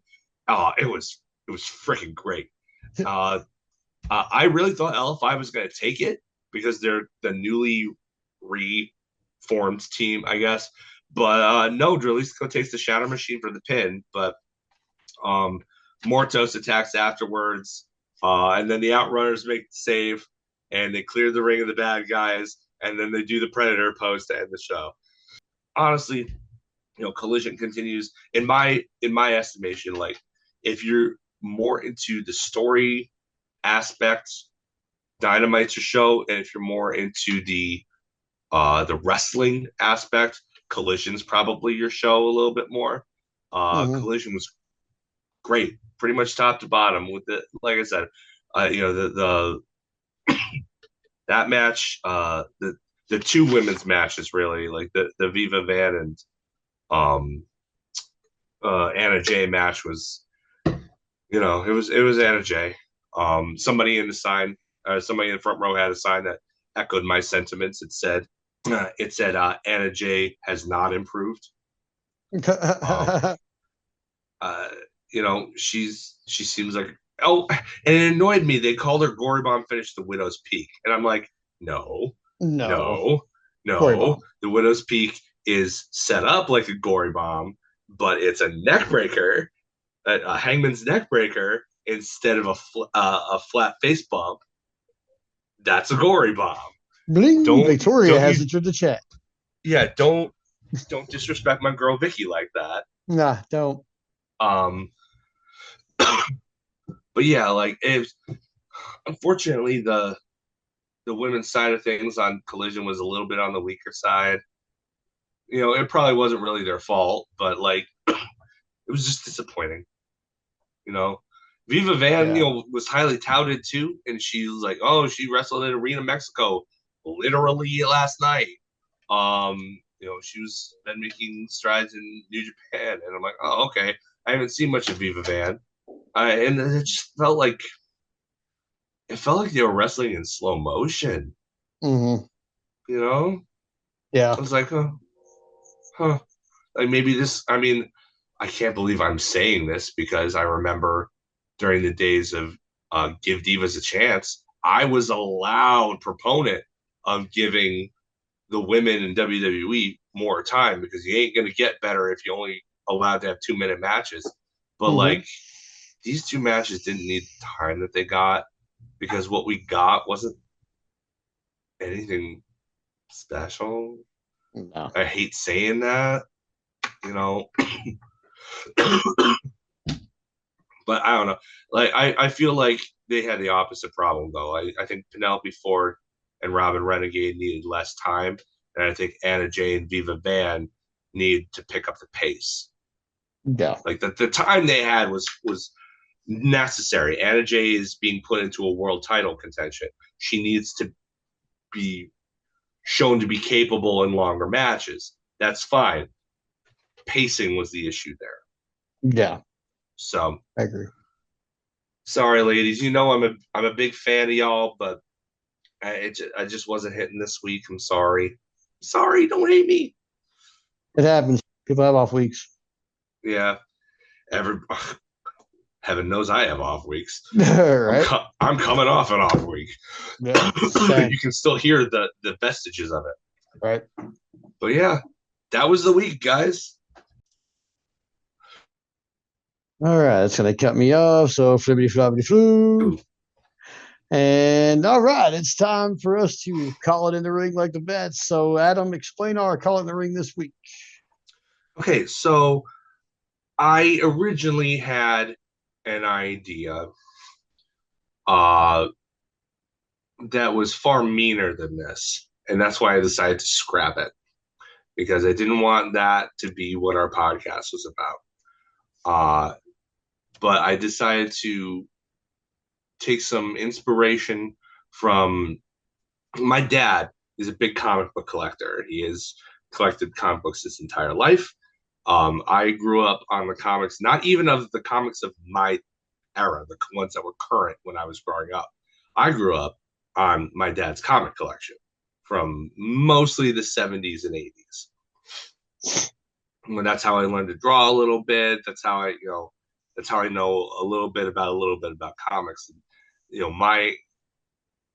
my expertise, if you want to call it that, that'd be a very liberal use of the word, but my expertise in comics comes mostly from that and from the fact that my dad had a subscription. Well, I don't think I think he just bought them off the rack, but every month he would get Wizard Magazine. I don't know if y'all are familiar with Wizard Magazine, but Mhm. for the majority of the 90s into the early 2000s, Wizard was the preeminent magazine for comic book related news. For there was a price guide in the back to see how the prices of individual issues of individual volumes went up or down. There were tons of different stuff. That's how I learned about independent comics lines like Dark Horse and Image and Mhm. Vertigo and stuff like that. I mean, that's an imprint, but point being that my knowledge of comics was informed by these old comics and Wizard magazine. I didn't read the comics that were current in my childhood. I read Wizard to keep up. And Wizard, for the longest time, had a recurring article where they would take a comic book property and this was before Blade and this was before X-Men. So before like the big comics book movie boom, right? And it would take these comic book properties and it would cast them. This character would be played by this actor from this that you would know from this thing. And it would go down the list and the whole thing. My dad was selling comics at a convention a few weeks ago, and he was talking about that. And I would see him prepping comics and stuff for sale, and I was like, man, I was thinking back to those times. I was like, man, reading those Wizard magazines was super cool, and that was my favorite thing. So what I did, I'm taking some inspiration from that. We know that there's going to be a rebooted X-Men movie within the MCU. And I thought, why don't we take that concept using the wizard format of casting it, but put a wrestling spin on it and cast only wrestlers and wrestling personalities. Okay. So, what we decided on before this, we're going to do this. We haven't prepped anything. We're just going to do this in the moment. Yep. I have a list of the team roster over the years. We are going to limit it to a team of 7 because that is much more reasonable, and we'll keep this segment a little bit on the shorter side. We're deciding to take the X-Men 97 route and have it be an X-Men team post the death of Professor X, mostly because Professor X is somebody who doesn't really, it's not like he's inactive on the team, but like, I mean, he's not the guy you go to see. And most of the bald people in wrestling don't exactly have that air of sophistication or intelligence that the role would require. We are dealing with wrestlers who, by and large, are not good stage actors. So we're already stretching the limits. We don't need to try and put somebody in Professor X's wheelchair here. And then we're going to do a couple of baddies. So probably about 10 altogether, 10 casts altogether. And Aaron and I, we are going to discuss them as we go along. So what I think we should cast the team first. Do you want to determine the team first, or do you want to go like person by person? Oh, this person needs to be on the team, and then we cast it. Yeah, I think we go person by person because and we're doing an X-Men reboot. Right. I mean, obviously, and I know everybody's thinking it already, so let's just get it out of the way. We have to have a Wolverine. Oh yeah, we have to have a Wolverine. Oh, absolutely, and I know exactly who it can be. It can't be anybody else. But Brian, I kind of have. God dang, are we on the same wavelength or what? Because I was like, I want my Wolverine comic book accurate. So Brian Cage. Brian Cage. He's already Swolverine. He has it written on his trunks every now and then. True. He has multiple sets of gear dedicated to the character. He's very into it. He's not like a tall guy, but he's super duper shredded. He's one of those guys, like most of this team, because it's an MCU thing, and because you would want these characters to be investments, essentially. I think most of them are going to be on the younger side. One of the guys that you can make an exception for is Wolverine, because he was born in the 1840s or whatever. So, Brian Cage isn't like that much younger or older than, he's about our age. He's in his late 30s, maybe early 40s.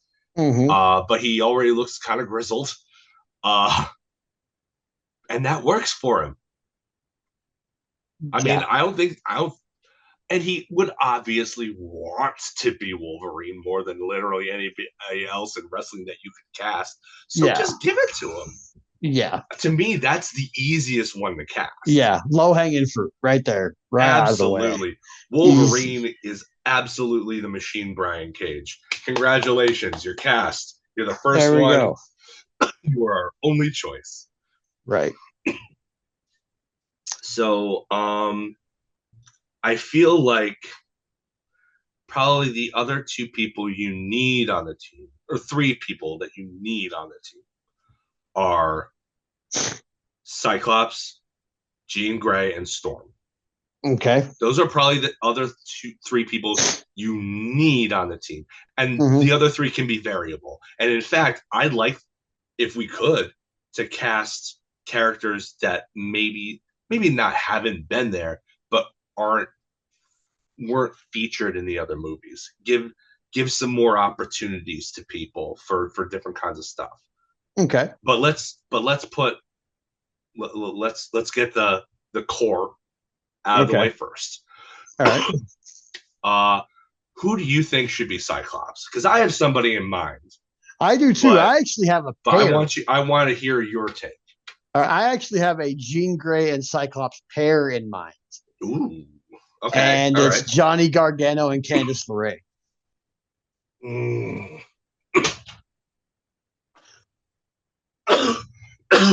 Pardon me. Um, I like where your head's at. Um, they would obviously have real life chemistry together. Mm-hmm. Um, my, and this is going to be petty, and I'm sorry, but my one of my major concerns there is that Johnny Gargano is not tall. It's He true. needs to be at least taller than Wolverine. Okay, fair. You know, That's fair. I mean, I love Johnny Gargano. Don't get me wrong. Honestly, I feel like people leave him out of the best pound for pound wrestler conversation when he really should be in. Yeah. Like he may not be at the top of that top 10 list or whatever, but he should be in the conversation. Love Johnny Gargano. I would see him in other roles. I wouldn't see him as Cyclops. Okay. Uh Gene. mm, let's get back to Gene. I need to think about Gene. But my pick for Cyclops would be Cody Rhodes. Okay. You know, he's got that height, he's got that stature, he's got Mm-hmm. that air of leadership to him. He can Okay. be kind of a jerk. Cyclops kind of needs to be a jerk, especially in modern comics. He's a real big jerk. Yeah.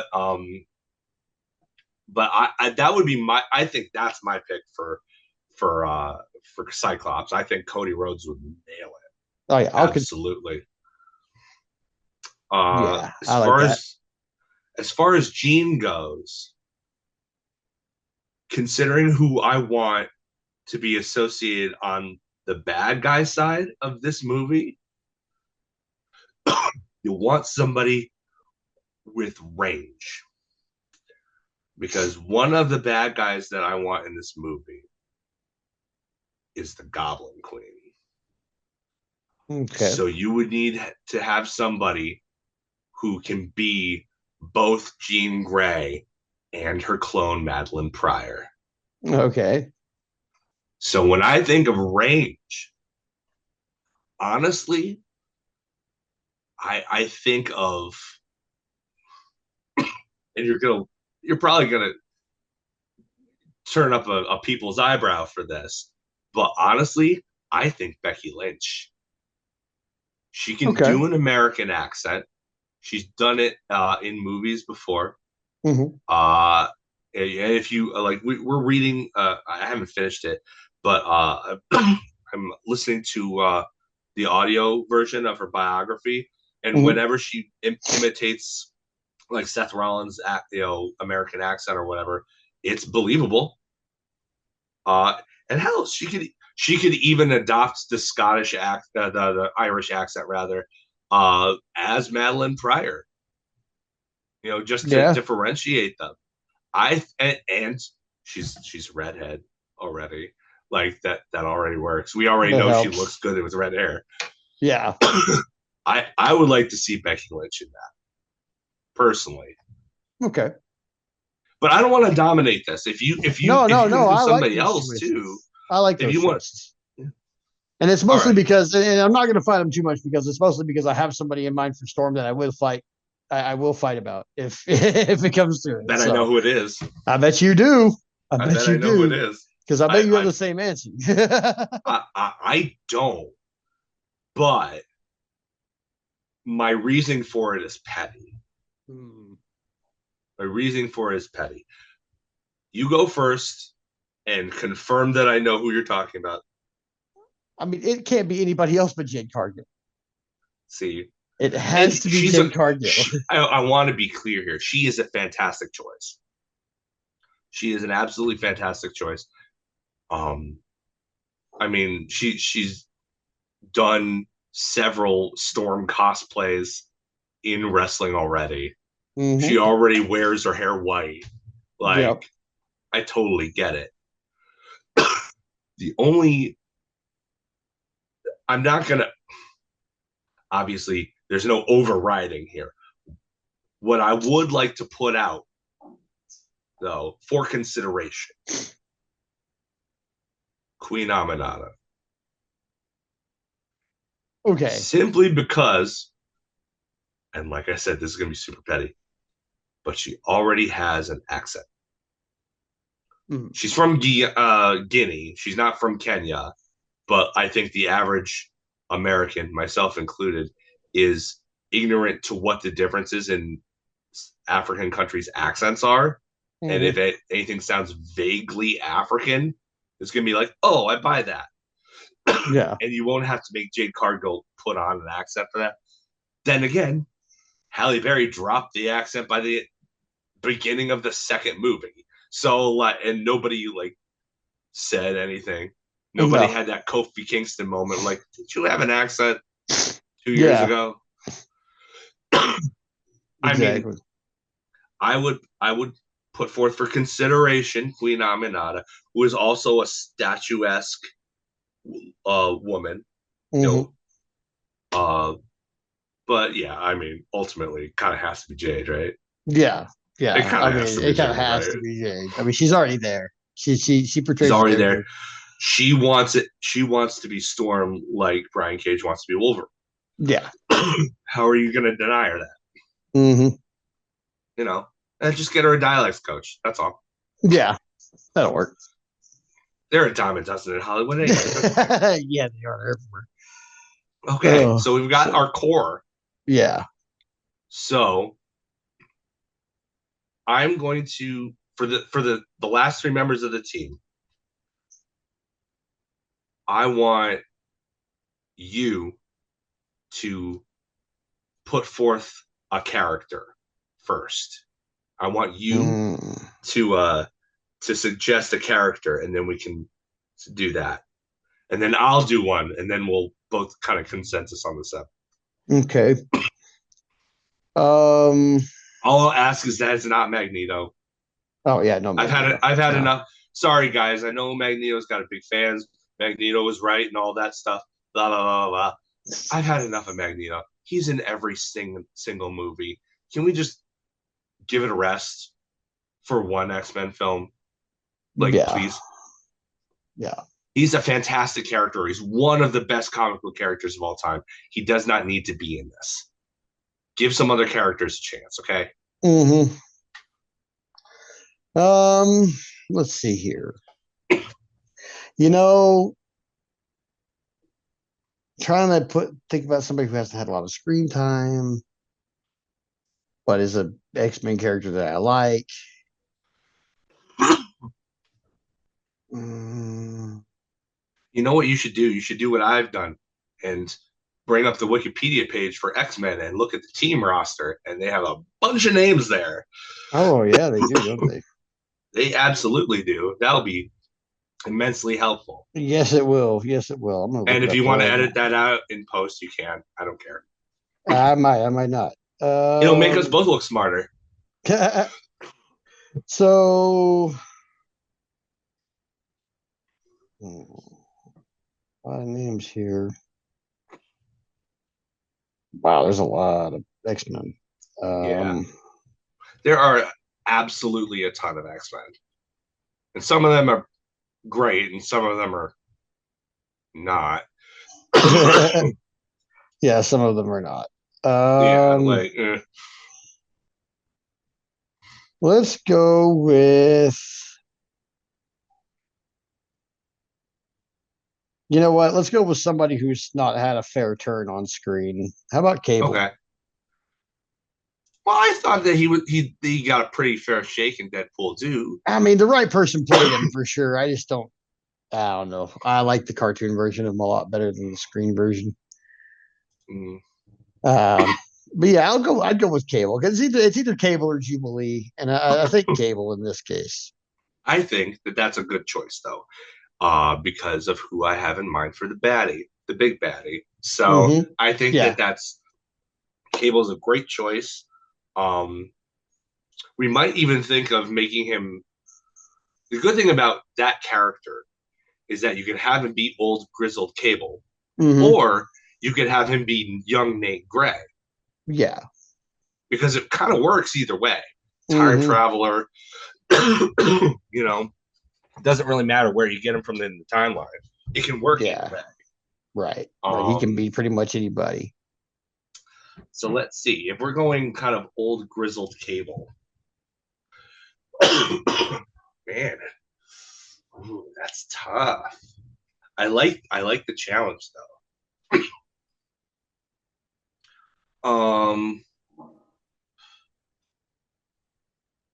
You, you're gonna hate me for this suggestion, Okay. but you know who might actually be pretty decent in the role is John Cena. I mean, I actually don't hate that. And the reason I don't hate that is because he is good on screen. Or you know Um, what? No. I don't want to say John Cena because he's mostly out of wrestling now. I want somebody who's still in wrestling. So I'm okay. gonna take that back. I'm gonna take that back Okay. because that made me think, oh, you know who else? Who it made me think, oh, you know who else would be even better is Batista. And then I'm like, wait, no, he's retired. Like, Mm-hmm. he's already in the MCU anyway. So I'm like, Yeah. but like Yeah. it made me think back to John Cena. Like, oh, he's not really. He's in wrestling, but he's not really in wrestling anymore. Like, Mm-hmm. maybe not. Okay, well, old grizzled Cable. Well, who's one of those guys who's kind of old and hanging around, but still Hmm. like, and oh, if he could, if he could be serious, not for a minute. I'm not talking Lance Storm. Um, if he could be, if he could be legitimately dramatic, the look anyway. Billy Gunn has that look that you're going for Yeah, he does. because he's 60, but he's enormous. Yeah. He's jacked to the gills. Like he's got that Cable kind of look.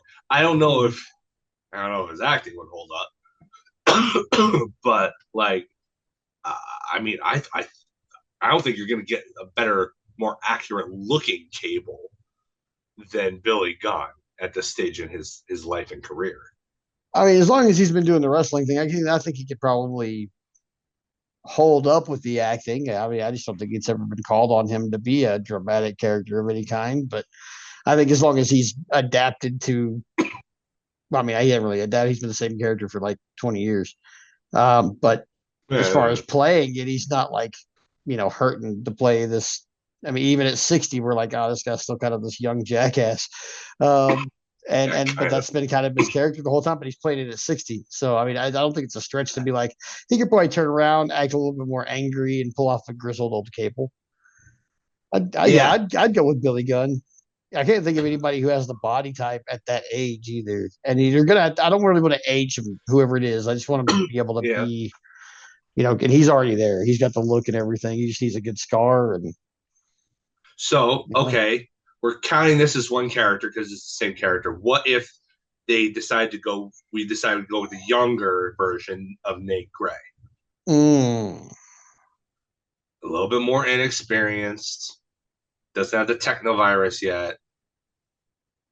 Um, you know, usually he's depicted as in his like mid-20s, right? mm-hmm. Oh, Some maybe Colton.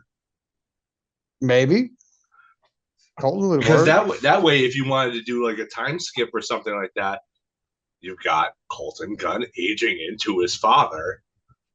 which wouldn't be too much of a stretch. No, like it's completely believable. Yeah. Okay. Yeah, that would work. Yeah, I think he's Colton's got that height too. He's like 6'4". I think his dad's a Mm-hmm. little bit taller, but like he's got that same general height. He's slimmer though, and he's obviously much younger. Like Mm-hmm. I think that could work. Yeah. Yeah, I like that. I like that a lot. Yeah. Okay, so it's my turn, Mm-hmm.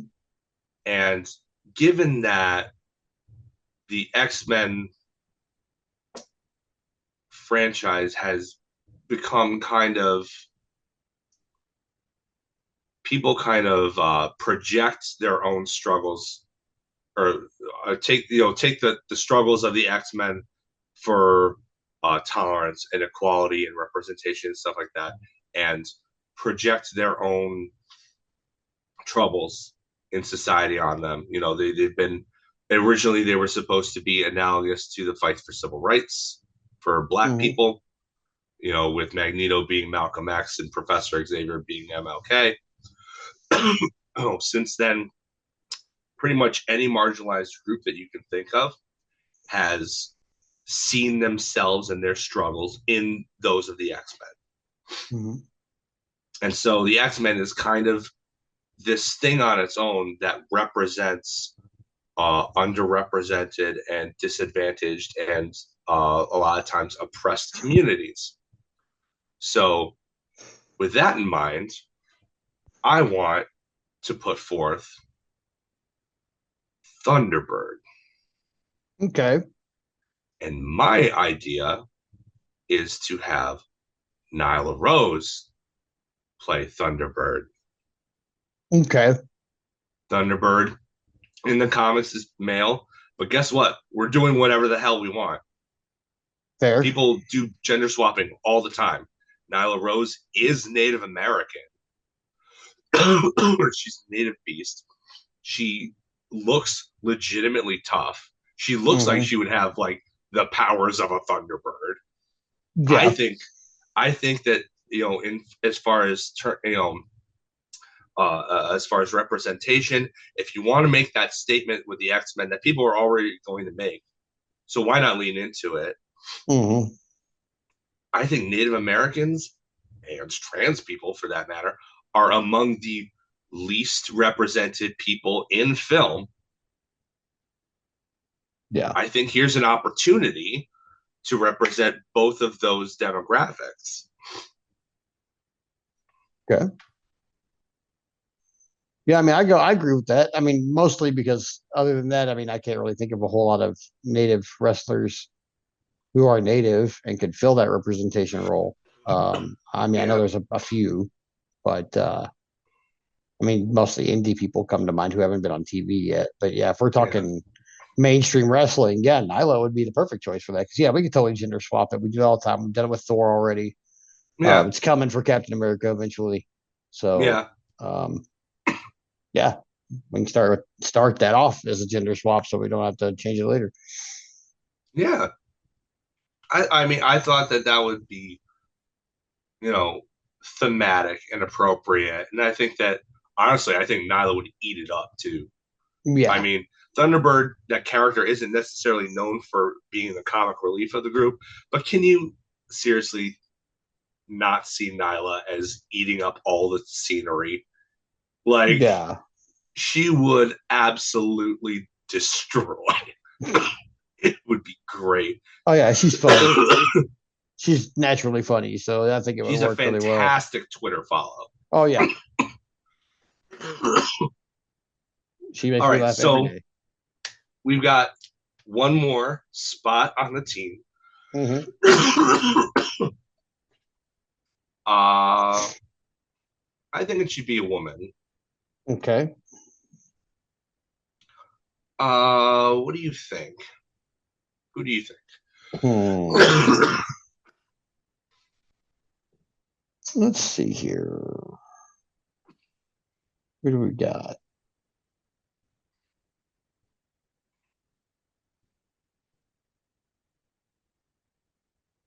We've got.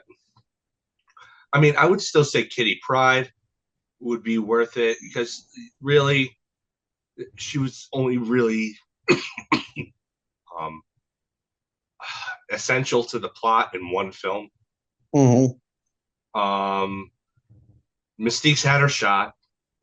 Um, Jubilee, Dazzler. Uh, I'd rather not do Polaris No. because that's just a sneaky way of getting Magneto back on the team. Right. You could do Uh, Marrow. yeah. Marrow would be interesting. You could do You could do Psylocke. She was in Apocalypse, but she didn't show up in the later movie. I don't think she showed up in Dark Phoenix. So Yeah. you could do that if you wanted to. Yeah, let's go with Psylocke. You could even you could even do a tie-in. Pardon me. You could even do a tie. Well, no, you couldn't do that because she's not a wrestler. I was going to say you could even do a tie-in with Ms. Marvel because it was confirmed that she was essentially the MCU's first confirmed mutant, but Mm, she ain't a wrestler, so we can't cast her when she's already cast. right. So yeah, I think Psylocke's good. I mean, she had a good Okay. run with Olivia Munn, but if we're gonna Yeah, recast, she ain't no wrestler, and this is no. a new continuity. Yep. So who could be Psylocke? So, who could be Um, Psylocke? Um, hmm. I'm thinking.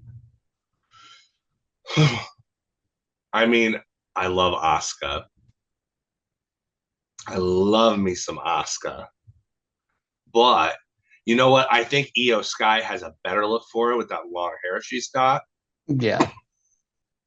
I mean, you can always put a wig on Asuka to get that length that you're looking for. But I think I think Io would be kind of perfect for it. She also looks taller than she is. Mm-hmm. You know, she's got that kind of build that you want with Psylocke because she used to be or well, Quanon anyway, used to be an assassin for the hand. So she used to be a Yeah. ninja, and she's got kind of that ninja build to her. Mm-hmm. You know, um, I like Io Sky in that. Yeah. I don't know if you have any I other don't really have a thoughts. better one than that. I think Io Sky is a pretty good choice for that one. Because yeah, I mean, she's got the right look for it, really, and I mean, can speak English well enough to cover the role.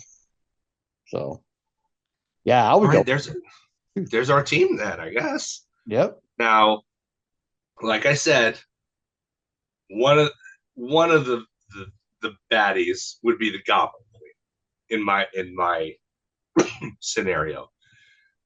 In my scenario, it would be the main baddie would be though Mr. Sinister pulling Okay. all the strings that he pulls because he's been teased in X-Men projects for literally years and he's never been shown. He's one of my favorites, and I think that between the connection with the Gray Summers line and his mutation stuff, you can tie it back to being a protege of the High Evolutionary if you want. If Mm-hmm. you want to do another tie-in, you can have one of his assistants be Miles Warren, who could show up in the next Spider-Man movie as the Jackal. Mm. Do some clone stuff there if you wanted to. MCU's all about laying the Easter eggs, right? So put them Right. there. For my money, Mr. Sinister, Christian Cage. Hmm. Christian Cage. I can only proffer one person, and it's all based on his look. Give it to me. It's Vince McMahon. No, no, no, no, no, no, no. He We're looks not just doing. like Mr. No, we're Sinister not with the doing that. mustache. I mean, We're come not on. doing this. Okay, Not. we We're won't. not going to. We won't do it We're then. not going to give him any more money. But yeah, Christian Cage would be great because he's definitely conniving. He would just need to. I mean, he's gonna have a heavy makeup anyway, but yeah, Yeah, black hair. Well, yeah, he could definitely do it. he's got that menacing presence. You know, especially now where he's hitting like he's in the prime of his character at age Mm-hmm. 50. Like it's insane. He is such a great dastardly evil heel character already. I don't think anybody in wrestling to me says, "Yeah, play me for a guy where Sinister is literally in my name," as much as Christian Gage. Yeah, I think he works pretty good. So in my idea, it would be Mr. Sinister doing some clone stuff and some mutate stuff. So the clone would be Goblin Queen, Madeline Pryor, who we've already Mm-hmm. established is whoever's playing Jean Grey. Mm-hmm. And the other one, the last role that we'll be filling, would be his mutate representation, Sauron. Oh, Who do you man. play? Who do you cast as the giant pteranodon man? Oh, man. I mean, heavy makeup, so this could be almost anybody. A lot of CG on It'd this be one. about the voice at that point, Oh, probably, man. and probably the physicality too, because he'd probably be motion capture. Yeah. Um, hmm. Man, I don't know on this one. Because I don't know what his voice would sound like. So, In the cartoon, it sounded really like hissy and reptilian. We don't have to go mm, that way though. It all depends on what you want to do. Like I have an idea, mm. but I feel like I'm dominating the conversation, and I want you to I participate. mean, we have to. It has to be somebody with physicality and a little size.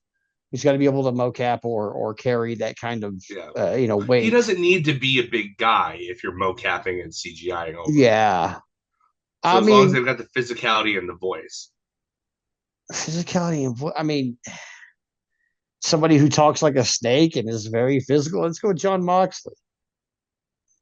Moxley would be a good choice. Yeah, because I mean, he could. He would I'm have to sure he could talk with a slow. slither. He would have to slow down, but he does. Yeah, he does have a certain snake-like quality to him. Mm-hmm. My idea, even though he'd be such a pain to work with, low key, Ah, okay. because he already kind of hunches over and does like the thing where he's like an animal anyway, and he's got that big booming deep voice for somebody who's like 5'7". Like Yeah. you don't expect that voice to come out of that bot. No. But No. I mean, I've never seen anybody move the way low key moves as if he's like a Great Muda 2.0. And I feel like that would really benefit a character who's a giant hypnotic pteranodon. Okay. Yeah. Yeah. I mean, yeah, I see it. I definitely see it. I do like Moxley though. I like Moxley in the role. Yeah. He's far more intelligent than people give him credit for. So if you Yeah. wanted to go like that cerebral route, that's so the point of Sauron is that yeah, he's a mutate, but like he's far more intelligent than just the beef steel image that he puts on. Mm-hmm. That kind of equates with Moxley being more intelligent than the brute that we see on television. Yeah, but he's certainly willing to go there if he needs Yeah. to, more Exactly. than. Mm-hmm. Yeah. But yeah, I think we drafted a good team, a I good think so. cast here. Yeah, that would be an interesting X-Men movie. I'd be down to watch it. Yeah.